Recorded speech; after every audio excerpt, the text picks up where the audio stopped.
Tisha B'Av is fast approaching, a day that Jews all over the world mourn over the destruction of the temple. And how does one mourn? How does one cry over a building that they never saw? I never saw the temple.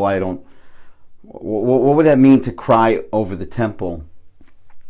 Well, there's an oral tradition by our sages that poetically describes God as crying and agonizing over the destruction of the temple and the exile of the Jewish people from Israel. And the obvious question is, what kind of image is this of a God that's crying?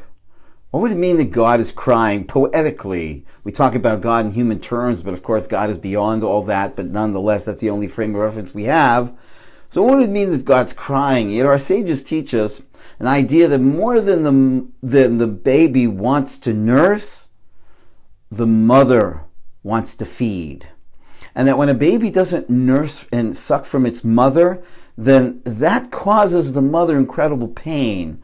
And so too our sages tell us that so to speak, we, so to speak, cause God pain because all God wants is to give us the best and give us the most beautiful. And we're not receptive. And that, so to speak, is God crying. God is crying because we're not trying enough and yearning enough to receive what God wants to give us. And what does God want to give us? The temple. What's the temple? It's just a building. Now that building is an expression of the highest goal, whereby we would all be united. That building represents the point where we can all connect to each other in serving God. And what does it mean to serve God? To serve God means to serve love, to serve goodness, to serve kindness, to serve compassion.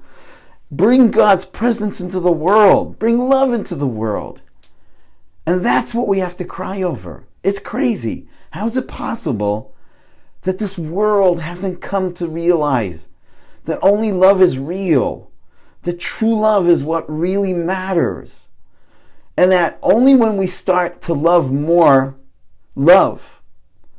and love more than we love hate, will the temple be rebuilt, not only outside, but inside, and we'll feel the presence of God, the presence of love, the presence of peace, the presence of goodness within us, around us, and all over. May it be soon.